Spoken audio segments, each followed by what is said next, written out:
नमस्कार दोस्तों, स्वागत है आप सभी का आपके अपने यूट्यूब चैनल शक्ति क्लासेस में। राजस्थान बीएसटीसी के मोस्ट इंपॉर्टेंट 25 क्वेश्चन इस वीडियो में लेकर आ चुके हैं, जो कि दोस्तों इस बार एग्जाम में आने के चांसेस बहुत ही ज़्यादा है। ठीक है, तो चलिए दोस्तों क्वेश्चन स्टार्ट करते हैं। क्वेश्चन नंबर 1 है, मरुस्थल का प्रवेश द्वार किस शहर को कहा जाता है? तो बहुत बढ़िया ऑप्शन भी है जैसलमेर। इसमें दोस्तों ज़्यादातर लोग करके आ जाते हैं, लेकिन जैसलमेर इसका करेक्ट आंसर नहीं है। इसका करेक्ट आंसर है ऑप्शन नंबर डी, जोधपुर। देखिए दोस्तों 25 क्वेश्चन पूछे जा रहे हैं, पूरे क्वेश्चन आपको देखना है ध्यान से और आपके कितने मार्क्स बन रहे हैं। अगर दोस्तों आपके 15 से ज़्यादा मार्क्स बन रहे हैं तो आप राजस्थान बीएसटीसी एग्जाम आराम से पास कर सकते हो। ठीक है, 20 बन रहे हैं तो आप फिक्स राजस्थान बीएसटीसी एग्जाम पास कर लो, क्योंकि जीके अगर आपका मजबूत है तो आपकी सभी सब्जेक्ट बहुत ही ज़्यादा मजबूत होंगे। ठीक है, और अगर 15 से कम बन रहे हैं तो थोड़ी सी मेहनत और करो, अभी टाइम है 5-10 दिन का। ठीक है, चलिए दोस्तों बात करते हैं क्वेश्चन नंबर 2। राजस्थान की पाकिस्तान के साथ कितनी अंतरराष्ट्रीय सीमा लगती है? ठीक है, तो इसका करेक्ट आंसर हो जाएगा दोस्तों 1070 किलोमीटर, ऑप्शन नंबर सी। ठीक है, आप क्वेश्चन देख के पहले अपना उत्तर बना लीजिए, उसके बाद में मेरा उत्तर सुन लेना फाइनली। ठीक है, तो इसके बारे में मैं कुछ आपको बताना चाहूँगा। राजस्थान की आकृति है एक पतंगाकार की। ठीक है, तो राजस्थान की अंतरराष्ट्रीय सीमा दोस्तों इस इतनी एरिया में लगती हैं, जो कि दोस्तों यहाँ पर गंगानगर, यहाँ पर बीकानेर, यहाँ पर जैसलमेर और यहाँ पर बाड़मेर, 4 जिले लगते हैं। कौन कौन से लगते हैं तो फिर से देख लीजिए, गंगानगर, बीकानेर, जैसलमेर, बाड़मेर। ये भी एग्जाम में काफ़ी ज़्यादा पूछा गया है, तो इसको भी ध्यान रखना। ठीक है, ये 1070 किलोमीटर सीमा है। ठीक है, और बाकी की इस तरफ की राजस्थान की अगर आपको सीमा पूछ लें तो 4850 किलोमीटर। ठीक है, इस तरफ वाले कितनी अंतर राज्य कहते हैं इसको। ठीक है, राज्य के साथ लगती है इसलिए अंतर्राज्य, राष्ट्र के साथ लगती है तो अंतर्राष्ट्रीय। ठीक है, टोटल अगर आपको पूछ ले, ठीक है, अंतर्राष्ट्रीय पूछे तो 1070, अगर आपको अंतर्राज्य पूछे तो 4850, और दोस्तों आपको टोटल राजस्थान की सीमा पूछ ले तो आपको बताना है 5920 किलोमीटर। ठीक है, 5920 किलोमीटर, जिसमें दोस्तों 5 तो राज्य लगते हैं, एक तो पंजाब लगता है, एक हरियाणा लगता है, एक उत्तर प्रदेश लगता है, एक मध्य प्रदेश और एक गुजरात। ठीक है, 5 तो राज्य लगते हैं और एक देश पाकिस्तान लगता है राजस्थान के साथ। तो ये इनमें से एक क्वेश्चन जरूर आपका आएगा, इस थ्योरी को आराम से आप समझ लेना। ठीक है, वीडियो रोक के भी।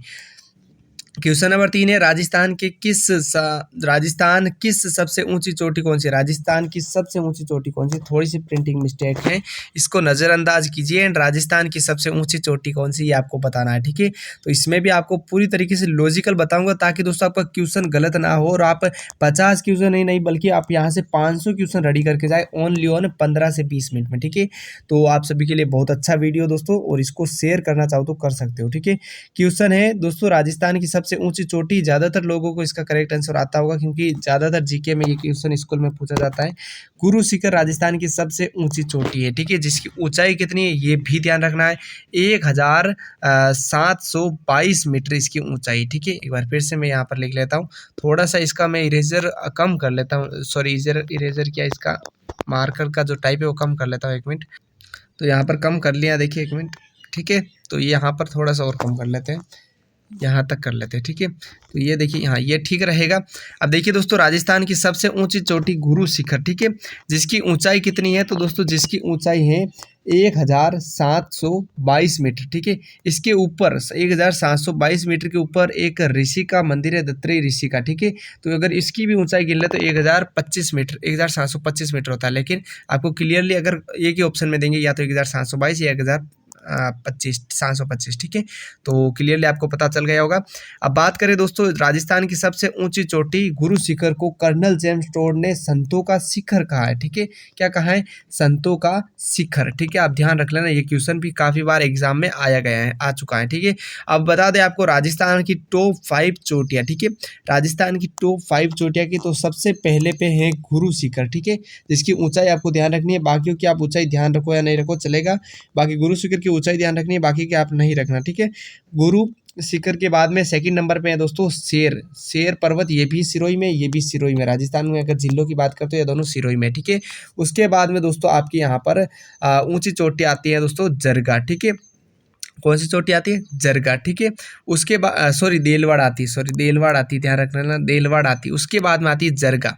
तो यहाँ पर एक बार फिर से बता देता हूँ, गुरु शिखर, उसके बाद में आती है आपकी शेर, उसके बाद में आती है आपकी देलवाड़ा, उसके बाद में आती है आपकी जरगा, और उसके बाद में आती है आपकी अचलगढ़। आप इतना फोकस मत करना, लेकिन इसका क्रम आपको जरूर याद होना चाहिए, ये काफ़ी बार एग्जाम में आ चुका है, ठीक है। सबसे ऊंची चोटी गुरु शिखर, 1022 मीटर ऊंची इसकी ऊंचाई, ठीक है। और इनमें से आप बात करें क्वेश्चन नंबर 4 की, तो क्वेश्चन का आंसर पहले ही सोच लेना। टॉप आपका अगर आंसर आता है दोस्तों 15 क्वेश्चन अगर आप सही करते हो तो आपकी तैयारी बहुत अच्छी है, और 20 करते हो तो बहुत बहुत अच्छी है, ठीक है।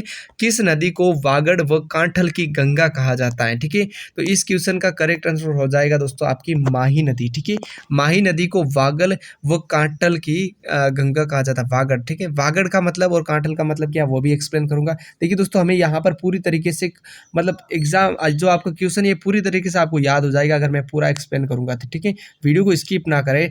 आप सोचोगे कि क्वेश्चन देखते जाऊँ, ऐसा मत करना, आपको बहुत बड़ा नुकसान हो सकता है और बहुत ज़्यादा फायदा होगा अगर आप वीडियो पूरा देखते हैं तो, ठीक है। तो ये राजस्थान का मैप है। राजस्थान में यहाँ पर एक जिला पड़ता है बांसवाड़ा, यहाँ पर पड़ता है एक डूंगरपुर, यहाँ पर पड़ता है प्रतापगढ़, ठीक है। तो ये राजस्थान में जो माही नदी है वो यहाँ पर डूंगरपुर से प्रवेश करती है, और यहाँ पर डूंगरपुर, प्रतापगढ़, और यहाँ पर सॉरी बांसवाड़ा से प्रवेश करती है, फिर प्रतापगढ़, डूंगरपुर होते हुए यहाँ गुजरात में चली जाती है, मध्य प्रदेश से आती है। फिर से बता देता हूँ, बांसवाड़ा, इधर से प्रतापगढ़, इधर से डूंगरपुर, और इधर से होते हुए गुजरात से यहाँ पर ये गिर जाती है खंबात की खाड़ी में, ठीक है, समुद्र में गिर जाती है, ठीक है।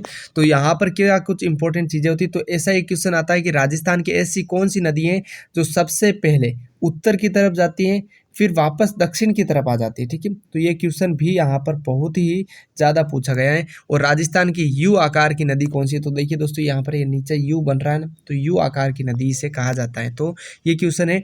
और साथ ही दोस्तों इसे वागड़ व कांठल की गंगा क्यों कहा जाता है, क्योंकि ये वाला जो क्षेत्र है, ठीक है, बांसवाड़ा और डूंगरपुर के क्षेत्र को कहते हैं वागड़, एंड दोस्तों प्रतापगढ़ के क्षेत्र को कहते हैं कांठल, इसलिए इसे वागड़ व कांठल की गंगा कहा जाता है, ठीक है। अगर आपको ये भी क्वेश्चन पूछ ले कि उदयपुर और बांसवाड़ा के क्षेत्र को क्या कहा जाता है, तो ऑप्शन में आपके होंगे मेवाड़, मारवाड़, ढूंढाड़, मेवात, कुछ भी दे सकते हैं, वागड़ एक होगा, तो वागड़ आपको उसमें उत्तर देना है, ठीक है। तो साथ में देखिए दोस्तों ये क्वेश्चन भी आपके क्लियर होते जा रहे हैं, तो मुझे लगता है ये तैयारी आपकी इससे बेस्ट होगी, ठीक है। क्वेश्चन नंबर 5 है, थोड़ा सा वीडियो लंबा होगा, आप दोस्तों इसे ज़रूर अपने स्टडी में आपके लिए बहुत अच्छा रहेगा ये। क्वेश्चन नंबर 5 है, निम्न में से कौन सी झील खारे पानी की झील है, खरे यहाँ पर हो गया। देखिए टाइपिंग पे ध्यान मत देना, थोड़ी सी जल्दबाजी में टाइप हुआ, लेकिन आपको मैं यहाँ पर बोल के भी बता रहा हूँ। तो कौन सी खारे पानी की झील नहीं है आपको यहाँ पर बताना है, ठीक है। तो इनमें से देखिए सबसे इंपॉर्टेंट सांभर झील खारे पानी की, आपको पता ही है। उसके बाद में 55 झील बाड़मेर की, ये भी खारे पानी की, आपको पता होगा। लूण करणसर, नाम से भी पता चलता है लूण कैसा है, खारा होता है लूण, और तो यह भी झील सामान्य आपको पता ही होगा खारी होगी। पुष्कर, तो यहाँ पर ये देखिए दोस्तों खारे पानी की झील नहीं है, यानी कि यह इसका सही आंसर हो जाएगा। और पुष्कर आपको ऐसे भी पता चलता होगा, आप पुष्कर गए भी होंगे, और काफ़ी प्रसिद्ध झील है राजस्थान की। वैसे तो ये चारों ही झील बहुत ज़्यादा प्रसिद्ध है। अब कुछ झीलें मैं आपको बता देता हूँ, यही क्वेश्चन आता है कि खारे पानी की झील कौन सी और मीठे पानी की झील कौन सी है, ठीक है। एक क्वेश्चन तो ये आता है कि राजस्थान की सबसे बड़ी झील कौन सी है, तो राजस्थान की सबसे बड़ी झील सांभर झील है, ठीक है, ये आपको ध्यान रखना है, जो कि एक खारे पानी की झील है। अब आपको कुछ खारे पानी की झील बता देता हूँ, जैसे कि सांबर झील है, ठीक है, पंचपदरा झील है आपकी लूण करणसर झील है, आपकी डीडवाना झील है, ठीक है। और उसके अलावा दोस्तों सीकर में झील है, कोछोत झील, लेकिन उनका इतना ध्यान नहीं रखना, आपको ये 4 झीलें जरूर ध्यान होनी चाहिए, सांभर, पंचपदरा, लूण करणसर और आपके दोस्तों डीडवाना झील, ठीक है। इसके अलावा बात करें दोस्तों आपकी मीठे पानी की बेस्ट झीलें कौन कौन सी है, तो अन्ना सागर झील ध्यान रखना, पुष्कर झील आपको ध्यान रखनी है, आपको ध्यान रखनी है फतेह सागर झील, आपको ध्यान रखनी है दोस्तों यहाँ पर पिछोला झील, आपको ध्यान रखनी है राजसमंद झील, आपको ध्यान रखनी है जयसमंद झील, ठीक है। ये कुछ इंपॉर्टेंट झील थी जो मैंने आपको बताई है, ठीक है। क्वेश्चन नंबर 6 है, खडीन, जो वर्षा का जल संग्रहण की एक पारंपरिक जो है वो यहाँ पर विधि पाई जाती है, वो यहाँ पर कहाँ की प्रसिद्ध है। ठीक है, तो यहाँ पर देखिए ऑप्शन में बांसवाड़ा, डूंगरपुर, बारा, झालावाड़। कुछ लोगों ने इसका आंसर सोच लिया होगा और कुछ लोगों ने नहीं सोचा होगा। ठीक है, 90% लोगों ने तो इसका आंसर सोच लिया होगा आपके मन में, क्योंकि नेगेटिव मार्किंग BSTC में नहीं होती है, इसलिए सभी क्वेश्चन आपको अटेंड करने। इसमें भी दोस्तों आपको तुक्का मार के भी अगर आप 20 क्वेश्चन सही करते हो तो आपकी तैयारी बहुत बेस्ट है।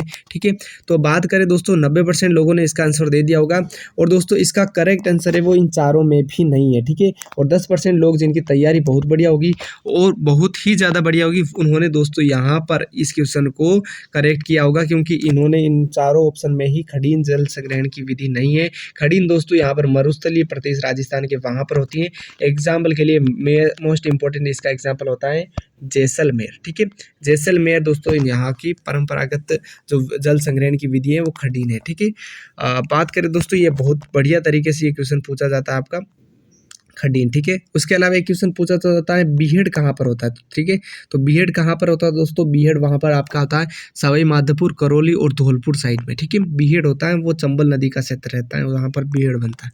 तो दोनों क्वेश्चन ध्यान रखना है, खडीन और बीहड़। उसके बाद में क्वेश्चन नंबर 7 है राजस्थान निम्नलिखित में से किस जिले में जलवायु की सर्वाधिक विषमता पाई जाती है। यानी कि एक समय दोस्तों यहाँ पर आपका रात को टेम्परेचर बहुत ज़्यादा और एक समय रात को दिन में टेम्परेचर, मतलब आप ये देख लीजिए इस तरीके से, या फिर इस तरीके से देख लीजिए, सर्दियों में बहुत ज़्यादा ठंड पड़ती है एंड गर्मियों में बहुत ज़्यादा गर्मी पड़ती है। तो इसका एक ही सिंपल आंसर है दोस्तों जैसलमेर, आपका ऑप्शन नंबर 8। ठीक है, उसके अलावा दोस्तों आप बात करें बीकानेर, तो इसके बारे में भी कुछ फैक्ट बता देते हैं। तो दोस्तों बीकानेर की स्थापना राव बीका ने की थी, जो कि राठौड़ वंश के थे। और बात करें चूरू की, तो दोस्तों राजस्थान का सबसे गर्म जिला चूरू है। उसके अलावा बात करें दोस्तों राजस्थान के जोधपुर जिले की, तो मरुस्थल का प्रवेश द्वार जोधपुर को कहा जाता है, सन सिटी जोधपुर को कहा जाता है, ब्लू सिटी जोधपुर को कहा जाता है। ये ब्लू सिटी और सन सिटी राजस्थान BSTC का फेवरेट क्वेश्चन है, जो कि बार बार एग्जाम में आता है। ये सारे जो मेरे मुंह से वर्ड निकल रहे हैं वो सारे के सारे दोस्तों राजस्थान BSTC में आए हुए क्वेश्चन हैं, जो भी मैं क्वेश्चन बता रहा हूँ। ठीक है, और ज़्यादातर चांसेस यही रहते हैं कि रिपीट होते राजस्थान BSTC क्वेश्चन। संसार का सबसे बड़ा मरुस्थल कौन सा है। ठीक है, इस प्रकार के भी क्वेश्चन आते हैं संसार से, लेकिन ये राजस्थान से रिलेटेड है। तो इसमें क्योंकि यहाँ पर लोग ज़्यादातर थार का मरुस्थल करके आते हैं, तो ये क्वेश्चन इसका सही आंसर नहीं है। इस क्वेश्चन का सबसे बड़ा मरुस्थल सहारा मरुस्थल है। ठीक है, थार का मरुस्थल सहारा मरुस्थल के लगभग 2% हिस्सा ही होगा। थार का मरुस्थल बहुत छोटा है। सहारा मरुस्थल दोस्तों भारत से भी 2-3 गुना बड़ा बताया जाता है। ठीक है, अब बात करें दोस्तों थार के मरुस्थल में कितने प्रतिशत भाग राजस्थान में, तो राजस्थान में इसका 61% भाग इसमें है। ठीक है, 9 क्वेश्चन हो चुके हैं, अपने आंसर काउंट करते जाइए। ठीक है, बात करें गोडाउन संरक्षण हेतु गोडाउन हेचिंग सेंटर की स्थापना कहाँ पर हुई है, तो आपको पता होगा गोडाउन की शरण स्थली माचे सफारी पार्क जोधपुर में गोडाउन की शरण स्थली है, तो यहाँ पर ही है।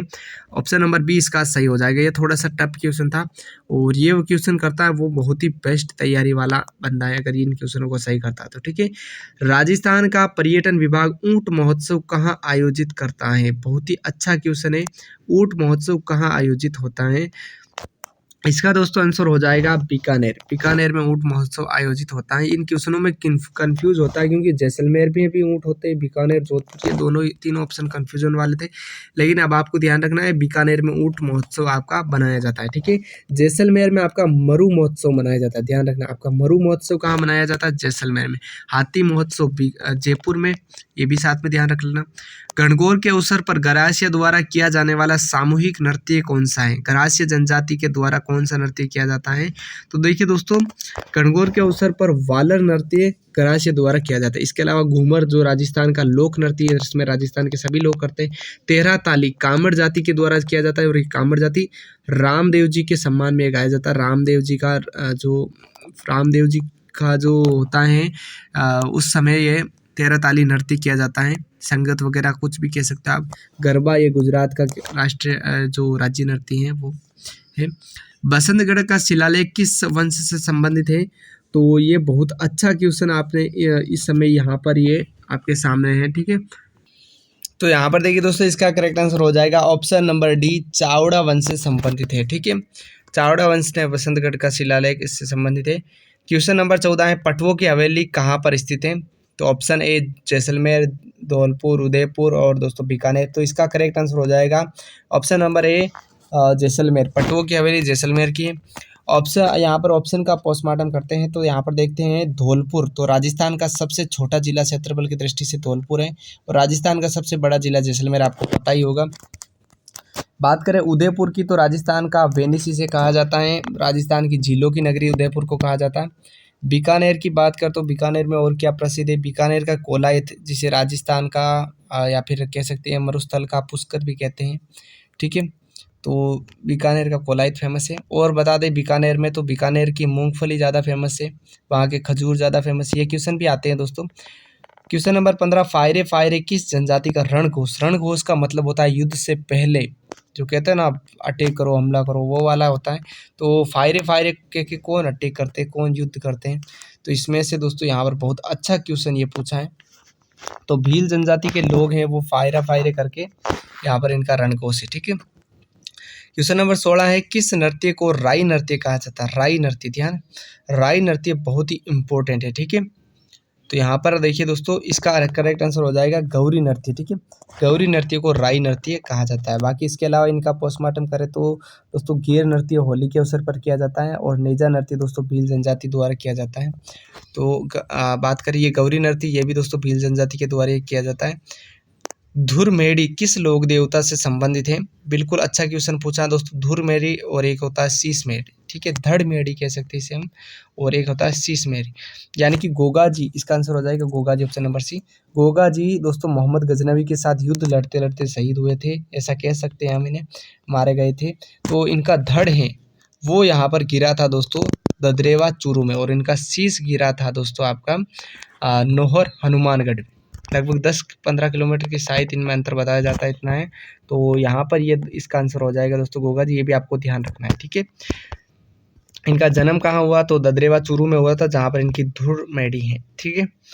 केरी भात की ओढ़नी किस जनजाति की स्त्रियां इसे यहाँ पर लोकप्रिय हैं। तो इसका आंसर होगा आदिवासी जनजाति इन्हें केरी भात की ओढ़नी पहनती है। कुर्जा प्रवासी पक्षी हेतु राजस्थान में कौन सा गांव प्रसिद्ध है। जोधपुर का एक गांव है खीचन, ऑप्शन नंबर सी इसका सही हो जाएगा, प्रसिद्ध है, ठीक है। क्वेश्चन नंबर 20 है, चित्तल की मातृभूमि किस वन्य जीव अभ्यारण्य को माना जाता है। ये क्वेश्चन आपने थंबनेल पे देखा होगा, माना जाता है। टाइपिंग में मिस्टेक है, अगली बार उम्मीद करता हूँ इतनी मिस्टेक नहीं होगी। ऑप्शन नंबर ए सीता माता, ऑप्शन बी मरु राष्ट्रीय, option number C Sariska, D Ranthambore. एक राष्ट्रीय अभियान से या फिर अभ्यारण्य से क्वेश्चन जरूर आएगा, तो इसका पोस्टमार्टम भी करना बहुत ज़्यादा जरूरी है। ऑप्शन नंबर ए सीता माता अभ्यारण्य इसका सही आंसर हो जाएगा, ठीक है।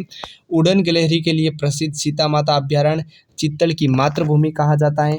चौसिंगा हिरण के लिए प्रसिद्ध हैं। लव कुश तालाब यहाँ पर हैं। सीता माता का मंदिर भी है। तो ये सारे पॉइंट ऑफ व्यू आपको ध्यान रखना है। अभी वीडियो को 10 सेकंड पीछे कीजिए, वापस से ये सारे बिंदु आपको याद रखने, ये क्वेश्चन आपको पूछ सकते हैं, ठीक है। ये अभ्यारण्य कहाँ पर है तो ये अभ्यारण्य उदयपुर में स्थित है, ठीक है।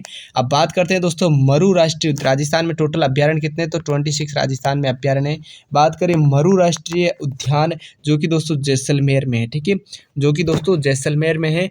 राजस्थान का सबसे बड़ा राष्ट्रीय उद्यान है। यहाँ पर पीऊणा सांप पाया जाता है।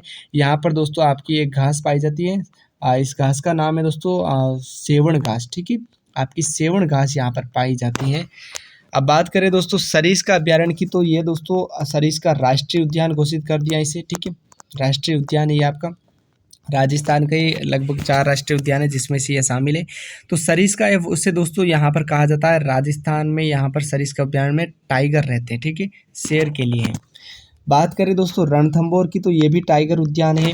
भारत का सबसे प्रसिद्ध टाइगर उद्यान है रणथंभौर, और रणथंभौर दोस्तों आपके सवाई माधोपुर जिला में पड़ता है और सरिस्का अलवर जिले में पड़ता है, ठीक है। अब बात करें दोस्तों रणथंभौर में, तो रणथंभौर में इम्पोर्टेंट है कि यहाँ पर त्रिनेत्र गणेश जी का मंदिर है, ये इसी अभ्यारण्य में स्थित है। त्रिनेत्र गणेश जी राजस्थान नहीं बल्कि पूरे विश्व में एकमात्र ऐसे गणेश जी हैं जिनकी 3 आंखें हैं और उनका मंदिर रणथंभौर में है। तो ये क्वेश्चन काफ़ी बार एग्जाम में बना, आप हल्के में ना लेना इन क्वेश्चनों को। ये जो 500 क्वेश्चन मैं आपको टच करके बता रहा हूँ, जो पोस्टमार्टम करके बता रहा हूँ, वो बहुत ज़्यादा इंपॉर्टेंट है, ठीक है। देखिए वीडियो 18 मिनट का हो चुका है, लगभग ये 20 मिनट तक जाएगा, जो कि मैंने वीडियो में पहले ही कहा था। राजस्थान का प्रथम कॉलेज खोला गया था। राजस्थान का प्रथम कॉलेज, इसका आंसर हो जाएगा अजमेर में खोला गया था, मेयो कॉलेज, ठीक है। मेयो कॉलेज राजस्थान में खोला गया था। इसके अलावा इसका पोस्टमार्टम करें तो आप बताएं दोस्तों, जयपुर को कहते हैं पिंक सिटी, राजस्थान की पिंक सिटी, गुलाबी नगरी हिंदी में कहते हैं।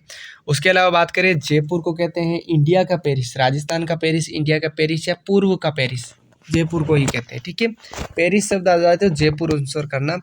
आगे देखिए दोस्तों, जोधपुर को तो जोधपुर में और क्या बात करें तो राजस्थान का सबसे बड़ा संभाग क्षेत्रफल की दृष्टि से जोधपुर है।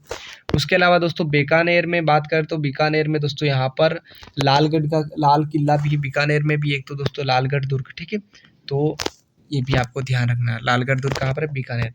राजस्थान दिवस कब मनाया जाता है, बहुत अच्छा क्वेश्चन है। 26 जनवरी, 30 अप्रैल, 30 जून। तो इसका करेक्ट आंसर हो जाएगा ऑप्शन नंबर डी, 30 मार्च। ठीक है, 30 मार्च को राजस्थान दिवस मनाया जाता है। इसका कारण ये है कि जो राजस्थान का एकीकरण हुआ था, मैं थोड़ा सा इसके बारे में बता देता हूँ क्योंकि इससे काफ़ी इंपॉर्टेंट क्वेश्चन आता है। राजस्थान का एकीकरण कितने चरणों में पूरा हुआ, ये क्वेश्चन भी बनता है। तो 7 चरणों में पूरा हुआ था। ठीक है, एकीकरण से पहले राजस्थान का क्या हाल था, तो राजस्थान के पास 19 रियासतें थी, 3 ठिकाने थे और एक केंद्र शासित प्रदेश था। ये एक केंद्र शासित प्रदेश था अजमेर। ठीक है, अजमेर केंद्र शासित प्रदेश था जहाँ पर अंग्रेजों का पूरी तरीके से राज होता था। ठीक है, बात करें दोस्तों, यहाँ पर मैं इरेजर से इसे थोड़ा सा मिटाना चाहूँगा, यहाँ पर देखिए।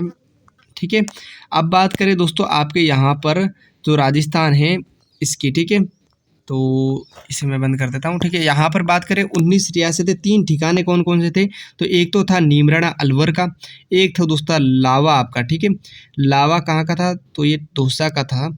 उसके बाद में बात करें आपका कुशलगढ़, जो कि दोस्तों था बांसवाड़ा का। ठीक है, उसके बाद में 19 रियासतें, 19 रियासतें यही थी, जैसे कि मारवाड़ आपका दोस्तों, जयपुर रियासत आपकी, भरतपुर रियासत, बीकानेर रियासत आपकी, यहाँ पर बात करें जैसलमेर रियासत, भरतपुर रियासत, धौलपुर रियासत, अलवर रियासत, कोटा रियासत। तो ये 19 रियासतें थी। ठीक है, अब क्या हुआ था, सबसे पहले बात करें दोस्तों, ये अपना जो राजस्थान है, इसे मैं खोल लेता हूँ फिर से एक बार। तो ये रहा राजस्थान। सबसे पहले दोस्तों पहला संघ था मत्स्य संघ। ठीक है, तो यहाँ पर ये मत्स्य संघ बना था। उसके बाद में पूर्व राजस्थान बना। उसके बाद में दोस्तों आपका संयुक्त राजस्थान बना। उसके बाद में आपका व्रत राजस्थान, चौथे चरण में व्रत राजस्थान था, जो कि दोस्तों 30 मार्च 1948 को बना था। ठीक है, 30 मार्च 1948 को राजस्थान की सबसे इंपॉर्टेंट रियासत, चौथे चरण में 4 रियासत आई थी, जयपुर, जोधपुर, जैसलमेर और दोस्तों बीकानेर। ठीक है, तो इसी कारण दोस्तों लगभग राजस्थान का विलय उसी समय हो गया था, इसलिए इससे कहा जाता है राजस्थान दिवस। ठीक है, अगर आपको पूछ ले राजस्थान स्थापना दिवस कब मनाया जाता है, तो काफ़ी लोग इसका गलत आंसर करके आ जाते हैं।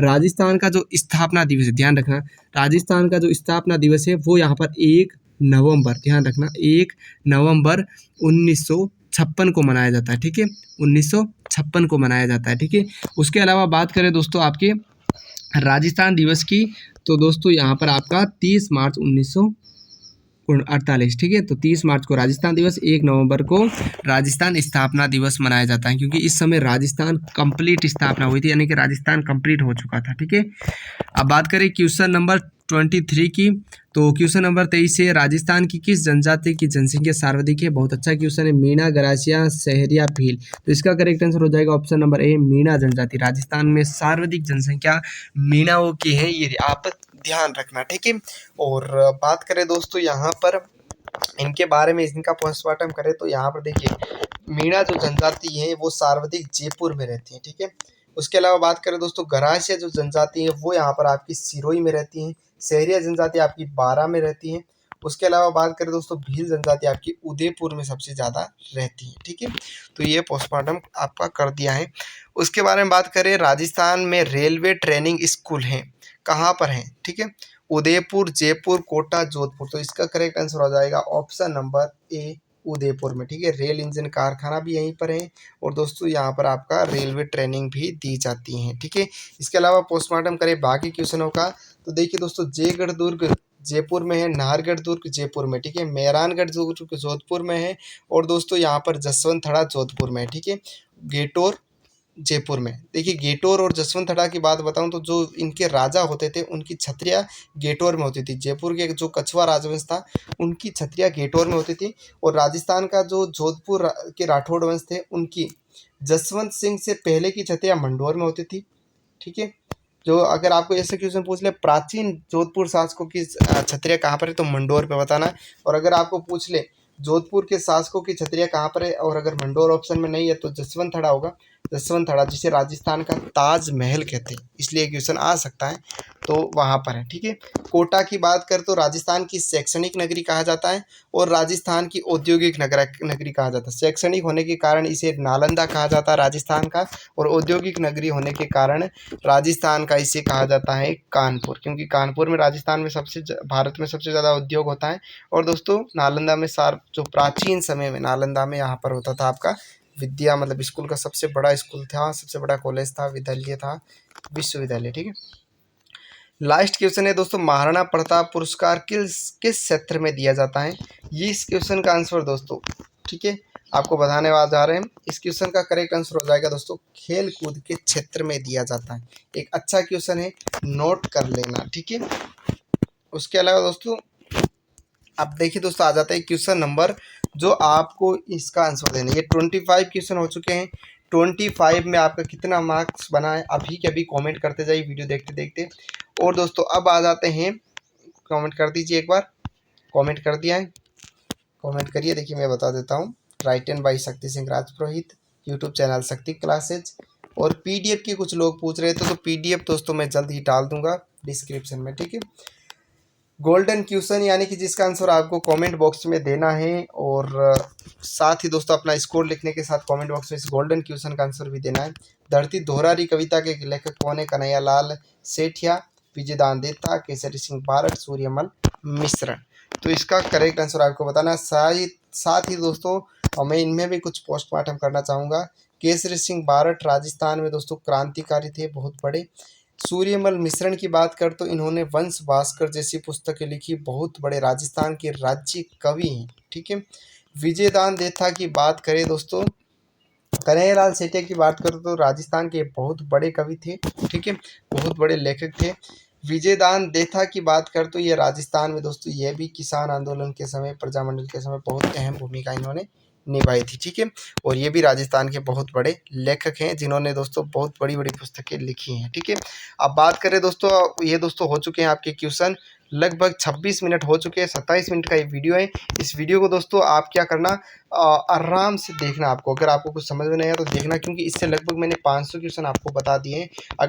आगे भी दोस्तों ऐसे ही वीडियो मैं आप सभी के लिए लेकर आता रहूँगा वीएसटीसी के रिगार्डिंग सभी सब्जेक्ट के। तो चैनल पर बने रहे, चैनल को सब्सक्राइब करके, और किस किस टॉपिक पर चाहिए कॉमेंट भरपूर करें। आप 2 3 4 कॉमेंट जो भी करना चाहो कर दीजिए, भरपूर कॉमेंट कीजिए। ठीक है, और मिलेंगे नेक्स्ट वीडियो में, तब तक गुड बाय, जय हिंद, जय भारत, वंदे मातरम।